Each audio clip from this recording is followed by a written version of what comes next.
और उन्होंने कहा कि जन स्वराज अभियान से अब मैंने खुद को जोड़ दिया जी, उन्होंने ज्वाइन कर लिया।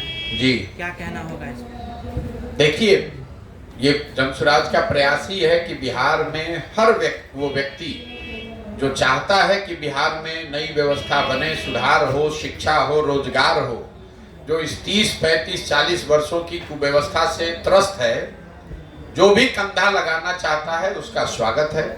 उसी दिशा में बिहार की एक बेटी अक्षरा सिंह अगर कल ज्वाइन की है तो उनका भी स्वागत है। उन्होंने भी कहा कि भाई ये दल तो है नहीं, एक अभियान है और हर वो व्यक्ति जो बिहार में सुधार चाहता है उसकी ये जिम्मेवारी है कि वो इसमें जुड़े, अपना कंधा लगाए। चाहे आप पत्रकार हैं, चाहे आप अफसर हैं, किसान हैं या कलाकार हैं, ये आपकी हमारी जिम्मेवारी है।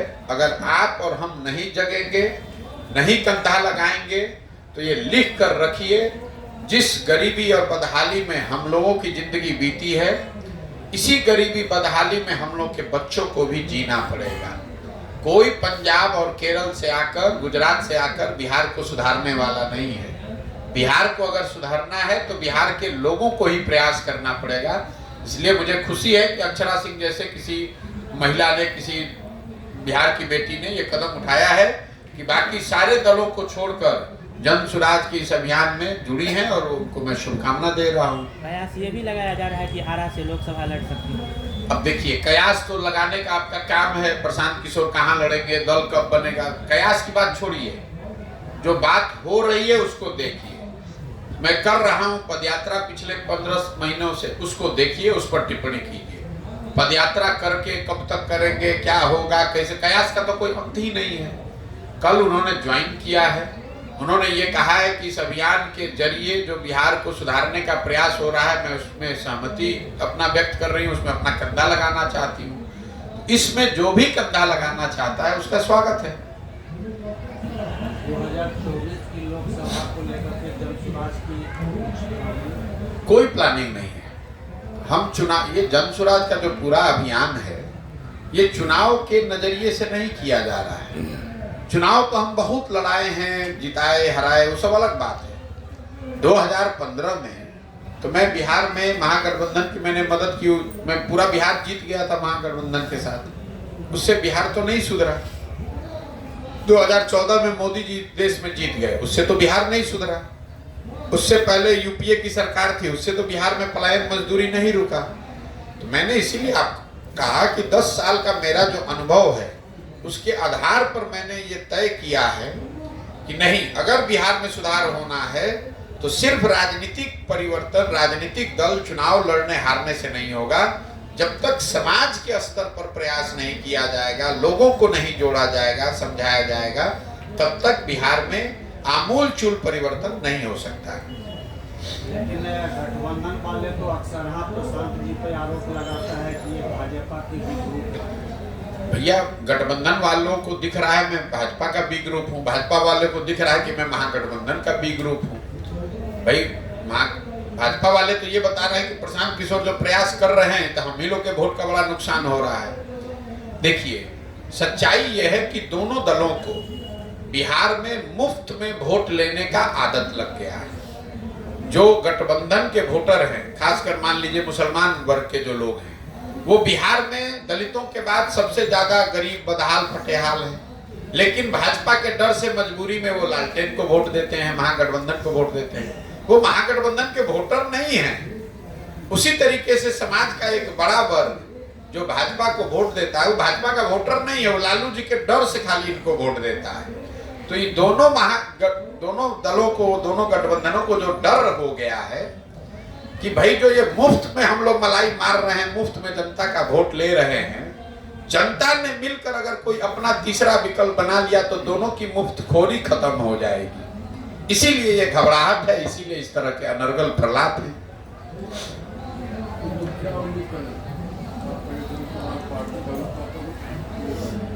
उम्मीद की कोई बात नहीं है। 5 मई 2022 को जब मैंने इस अभियान की शुरुआत की, तभी बताया कि दल तो बनना ही बनना है। उम्मीद आप ये कीजिए, आशीर्वाद ये दीजिए कि 2-3 बरस के प्रयास से मैं बिहार में वो व्यवस्था खड़ी करूं जिससे बिहार में सुधार हो। उम्मीद ये कीजिए कि अगले 10 वर्ष में जो संकल्प लेकर चले हैं कि अगले 10 वर्ष में बिहार को देश के 10 अग्रणी राज्यों में शामिल करवा के दिखाएंगे। आप उम्मीद ये कीजिए कि अपने जीवन काल में हम लोग वो दिन भी देखें जब गुजरात से, पंजाब से, महाराष्ट्र, तमिलनाडु से लोग आकर बिहार में मजदूरी और रोजगार करने आए। ये दिन भी हम लोग देखेंगे, ये उम्मीद करके हम आए। सरकार बनाना, चुनाव जीतना, इसके लिए इतना बड़ा प्रयास नहीं कर रहे हैं। वो तो काम हम 6 महीने, 8 महीने, साल भर में करके पूरे देश में दिखाया है हमने। वो लोग जानते हैं। बिहार में तो हम 2015 में 2 जून 2015 को आए, नवंबर तक चुनाव जीत कर चले गए। इतना बड़ा प्रयास सिर्फ चुनाव के लिए नहीं है, इतना बड़ा प्रयास उस सपने के लिए है कि बिहार से पलायन रुकना चाहिए। बिहार से का कोई बच्चा पढ़ाई और मजदूरी के लिए बाहर नहीं जाना चाहिए, और उसको पूरा किए बगैर मानेंगे नहीं। आप उम्मीद नहीं, विश्वास रखिए कि दुनिया इधर की उधर हो जाए, हम प्रशांत किशोर इसके पीछे हटने वाले नहीं हैं। 2 बरस लगे, 4 बरस लगे, जितनी मेहनत करनी पड़े, जितना संसाधन, जो व्यवस्था बनानी पड़े, पीछे नहीं हटेंगे। आपका अपना इतना लंबा अनुभव राजनीतिक सामाजिक रहा होगा। आपने अगर 75 साल में बिहार में किसी को इतनी मेहनत करते हुए देखा हो तो आप बता दीजिए। आज 15 महीना से हम अपना घर परिवार छोड़कर गांव-गांव पैदल चल रहे हैं। क्यों चल रहे हैं? क्योंकि मैं समझता हूं कि बिहार के बच्चे का बेटा होने के नाते मेरे पर ये कर्ज है। अगर मेरे जैसा लड़का हिम्मत करके यहाँ प्रयास नहीं करेगा तो कौन प्रयास करेगा? इस मिट्टी का कर्ज वापस करना है, और इसको किए बगैर हटने वाले, पीछे हटने वाले नहीं है। प्रशांत जी, कहा जा रहा है कि बिहार को विशेष राज्य का दर्जा मिलना चाहिए। नीतीश कुमार, फालतू बात है। नीतीश कुमार क्या बात करेंगे? नीतीश कुमार का उम्र हो गया है, दिमाग काम नहीं कर रहा है। अभी 1 बरस पहले नीतीश कुमार भाजपा के साथ बैठ के सरकार चला रहे थे, मोदी जी को महामानव बता रहे थे। 5 वर्ष में अगर नीतीश कुमार के मुंह से एक बार विशेष राज्य का दर्जा का नाम निकला हो तो आप हमको बता दीजिए, हम उनसे कल माफी मांग लेंगे। जब भाजपा के साथ ये आदमी बैठा हुआ था तो इसको विशेष राज्य का दर्जा नहीं दिखाई दे रहा था। आज जैसे भाजपा मतलब केंद्र में किसी दूसरे की सरकार है तो विशेष राज्य के दर्जा। देखिए, बिहार की जनता इतनी बेवकूफ नहीं है।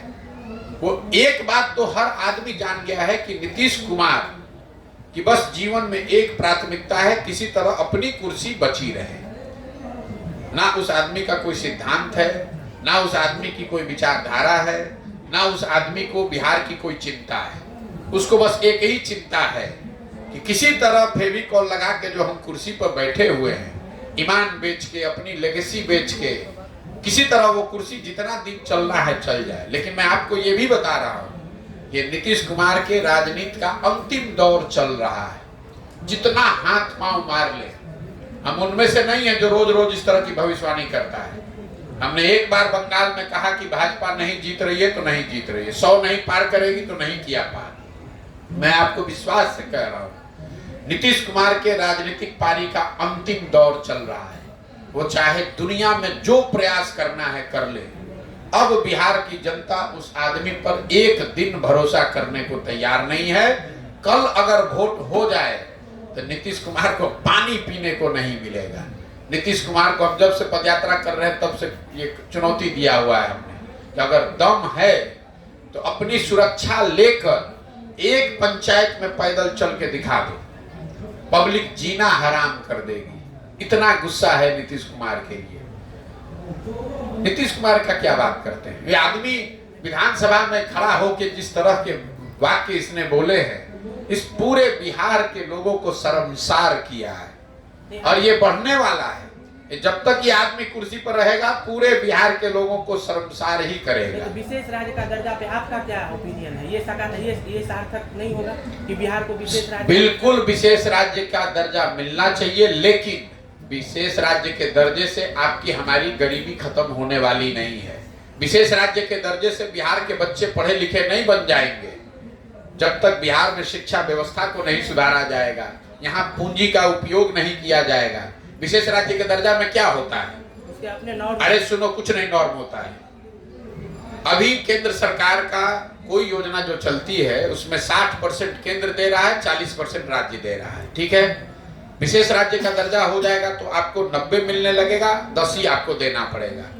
पहली बात समझिए, बिहार को बैकवर्ड स्टेट ग्रांट के तहत ऑलरेडी वो एक्स्ट्रा पैसा मिल रहा है, लेकिन मान लीजिए कि 90 मिलने भी लगे तो मैंने अभी आपको आंकड़ा दिया, मनरेगा में जो पैसा आपको मिल रहा है वो तो आप दिल्ली से लेकर आए नहीं। आवास योजना में बिहार सरकार का यूटिलाइजेशन है 60%, 40% लाए ही नहीं। जो यहाँ पर किसानों को प्रधानमंत्री योजना का पैसा मिलना है वो सबसे कम, पूरे देश में सबसे कम किसानों को बिहार में मिल रहा है। तो जो लाभ आपको मिल रहा है, मिल सकता है, उसका तो आप उपयोग कर नहीं रहे हैं। जनता को बेवकूफ बना रहे हैं कि विशेष राज्य का दर्जा होना चाहिए, और अगर होना चाहिए तो 18 बरस में 5-5 बरस में तुम्हारा नींद काहे खुलता है भाई? 18 बरस में होना चाहिए। मुझे, आप पत्रकार हैं, एक हमको खबर दिखा दीजिए कि नीतीश कुमार आज गए अपने कैबिनेट के साथ प्रधानमंत्री से मिले या सर्वदलीय बैठक सभी को लेकर गए कि भाई बिहार को विशेष राज्य का दर्जा का मांग करने के लिए। वो दे ना दे वो अलग बात है, आपको जातीय सर्वे कराना था तो सबको लेकर गए थे ना प्रधानमंत्री से मिलने। विशेष राज्य के दर्जा के लिए आज तक गए 18 साल में? अरे ये आदमी फर्जी बात कर रहा है और जनता मान लेगी। 18 वर्ष रहने के बाद आपको याद आ रहा है कि अब विशेष राज्य का दर्जा होना चाहिए। 18 वर्ष के बाद कह रहा है कि वंचित समाज के लोगों को हक नहीं मिला। हम रोज कह रहे हैं कि अगर हक नहीं मिला तो हक तुम्ही ने तो मारा है भैया। 32 साल से बिहार में सत्ता में कौन लोग हैं? लालू और नीतीश। तो अगर समाज के किसी वर्ग को हक नहीं मिला तो वो हक किसने मारा? लालू ने मारा, नीतीश ने मारा। किसने रोका है लालू और नीतीश को कि भाई आप अकलियत के किसी आदमी मुसलमान भाई को गृह मंत्री बना दीजिए? तेजस्वी यादव को कहिए कि भाई पथ निर्माण विभाग, ग्रामीण कार्य विभाग, स्वास्थ्य विभाग, शिक्षा विभाग आप दलित को, पिछड़ों को दीजिए। कौन रोक रहा है? तो सारा विभाग, एक इसको ध्यान रखिए, बिहार में इस साल का बजट है 2,46,000 करोड़ का, और 60% 2,46,000 करोड़ का जिन विभागों का बजट है वो दो ही आदमी के पास है, नीतीश कुमार और तेजस्वी यादव। तो हक किसने मारा है? पूरे बिहार का हक जिन दो लोगों ने मारा है, लालू, नीतीश, इन लोगों ने हक मारा है। भाई आप वंचितों की बात कर रहे हैं, कौन आपको रोक रहा है कि आप किसी दलित को बनाइए शिक्षा मंत्री? कौन बनाने से रोक रहा है? किसी मुसलमान को गृह मंत्री बनाने से कौन रोक रहा है? ये खाली समाज में लड़ाने के लिए कह रहा है कि हकमारी हो गई। अरे 32 साल में तुम सत्ता में बैठे हो, तो अगर हकमारी हुई है, बिल्कुल हुई है, तो तुम ही तो हकमार हो। ये तो चोर मचाए शोर वाली बात है, जो लूटा वही कह रहा है चोरी हो गया, चोरी हो गया। बिहार में राजनीतिक जातीयता के ताना बाना को आप कैसे जनसुराज के माध्यम से दूर करें? ये आपका भ्रम है कि बिहार में राजनीति सिर्फ जाति पर होती है। जाति समाज की एक बड़ी सच्चाई है। बिहार में भी ये उतनी बड़ी सच्चाई है जितना आंध्र प्रदेश और गुजरात में है। आप आंध्र प्रदेश और गुजरात में राजनीति नहीं करने गए, इसलिए आपको नहीं मालूम है। बिहार में अगर आपको ऐसा लगता है कि हर आदमी जाति पर वोट देता है, तो आप हमको बता दीजिए कि नरेंद्र मोदी को बिहार में जो वोट पड़ता है वो किस आधार पर पड़ता है? नरेंद्र मोदी के जाति के लोग तो नहीं रहते हैं बिहार में। हर आदमी कैसे दे रहा है नरेंद्र मोदी को वोट? मैंने आपको बताया कि बिहार में वोट 4 बिंदुओं पर पड़ता है। जाति पर पड़ता है, धर्म और राष्ट्रवाद के नाम पर पड़ता है, लालू के डर से भाजपा को वोट पड़ता है और भाजपा के डर से लालू को। इतना मत समझिए कि सब जाति पर ही पड़ रहा है। मुसलमान क्यों वोट दे रहा है लालटेन को? जाति पर थोड़ी दे रहा है, खाली भाजपा के डर से दे रहा है। समाज के बहुत ऐसे वर्ग हैं जो भाजपा को इसलिए वोट देते हैं कि वो लालू से डरते हैं। ये जाति वाली बात नहीं है। बिहार की जनता जनसुराज पर क्यों भरोसा करे? बिल्कुल बिहार की जनता को जनसुराज पर भरोसा नहीं करना चाहिए, अगर करती है नहीं करना चाहिए। आप हमारी बात ही नहीं सुन रहे हैं, क्योंकि अगर आप किसी के कहने पर जाइएगा तो आपके साथ धोखा होगा। बिहार की जनता को जनसुराज पर भरोसा नहीं करना चाहिए। जनसुराज में जो हो रहा है, जो हम लोग कर रहे हैं, उसको देखना चाहिए, परखना चाहिए, ठीक लगे तो उसमें जुड़ना चाहिए और जुड़कर अपने आप पर भरोसा करना चाहिए। अगर जुड़ती है बिहार की जनता तो क्या अगर मगर कुछ नहीं है, नया रोल मॉडल बनाएंगे?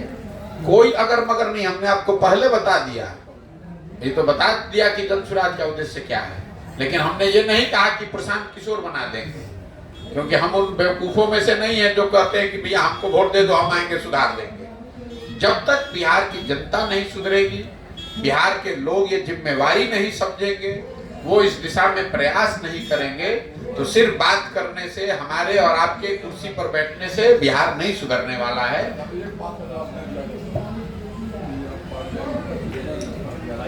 पार्लियामेंट के चुनाव को लेकर सर एक मिनट, भले ही तब तक आपकी पार्टी नहीं बन जाती है, कुछ को समर्थन तो आप करेंगे पूरे हिंदुस्तान में। देखिए, अगर बिहार में लोकसभा का जब चुनाव होगा, उससे पहले जन स्वराज दल तो बन नहीं पाएगा, क्योंकि दल तो तभी बनना है जब हम पूरी पदयात्रा कर लेंगे, और लोकसभा से पहले पदयात्रा पूरी नहीं होगी, क्योंकि अभी आधा बिहार बाकी है। लेकिन अगर जनता अपने उम्मीदवार खड़ी करती है तो वहां पर जन स्वराज उनको समर्थन कर सकती है। आपने कहा किसको समर्थन करेंगे? जन स्वराज का समर्थन जनता को है, ना एनडीए को है, ना इंडिया को है। लेकिन अगर जनता का उम्मीदवार कहीं खड़ा होता है, कोई निर्दलीय आदमी खड़ा होगा, तो उस समय वो निर्णय लेंगे कि जन स्वराज से उसकी मदद करनी है कि नहीं करनी है। तेजस्वी बोले हैं सर कि 25 तक, एक मिनट, 3 तारीख को जो 5 राज्य का जो रिजल्ट आ रहा है, उस पर आपका क्या कहना है? कोई कुछ नहीं कहना, हमने उस काम को छोड़ दिया है। हम जो काम कर रहे हैं, हम इस पर बिहार पर टिप्पणी कर रहे हैं, कोई आकलन नहीं। तेजस्वी बोले हैं कि 25 तक जो वादा किए थे 10 लाख नौकरी का, वो पूरा कर देंगे। ठीक है, तो कर देंगे, तो बिहार के लिए खुशी की बात है, कर दें। विद्यापति की ऐसे लोगों की आप बात करते हैं जिसको यही नहीं ज्ञान है कि अपने जीवन में नौकरी, जिसको क्लर्की नहीं मिल सकती है, वो बिहार के बच्चों को रोजगार देने की बात कर रहा है। अगर तेजस्वी यादव, लालू यादव के लड़के ना हो तो उनको खुद क्लर्की का नौकरी नहीं मिलेगा, और वो बिहार के लोगों को पढ़ा देंगे और सबको नौकरी दे देंगे। ये वो शख्स है जो अभी कुछ दिन पहले खड़ा होकर कह रहे हैं कि बिहार का जीडीपी देश में टॉप 3 में है। तो हमसे किसी पत्रकार ने पूछा, तो हमने कहा मेरे भाई, अगर वो जीडीपी को परिभाषित कर दें 10 दिन ट्यूशन वोशन लेने के बाद कि जीडीपी की परिभाषा क्या है और इसकी गणना कैसे की जाती है, अगर वो कैमरे पर बिना कागज देखे बोल दें, तो हम तेजस्वी यादव को नेता मानकर उनका झंडा उठाने को तैयार है। जिस आदमी को ज्ञान ही नहीं है, उसकी बात पर आप इतना रोज टीका टिप्पणी आप लोग करते हैं। ऐसे लगता है कि ये कोई बहुत बड़े सामाजिक, राजनीतिक, वैज्ञानिक आदमी हैं। अरे भाई, जो आदमी खुद 10वां नहीं पास कर सका। देखिए, अगर आपका परिवार गरीब है, आपकी आर्थिक स्थिति ऐसी, आप पढ़ाई नहीं कर पाए, उससे कोई शिकायत नहीं है। मुख्यमंत्री का लड़का 10वां पास नहीं कर सका, जीवन में जिसने कुछ नहीं किया, सिर्फ इसलिए कि हमारे बाबूजी मुख्यमंत्री हैं, इसलिए हम अपने पार्टी के नेता हैं, और आपको लग रहा है कि इतने बड़े महामानव कि वो जो कुछ कहेंगे और उसको हम सीरियसली ले लेंगे और उस पर टीका टिप्पणी करेंगे। सर, बिहार में एक प्रश्न है।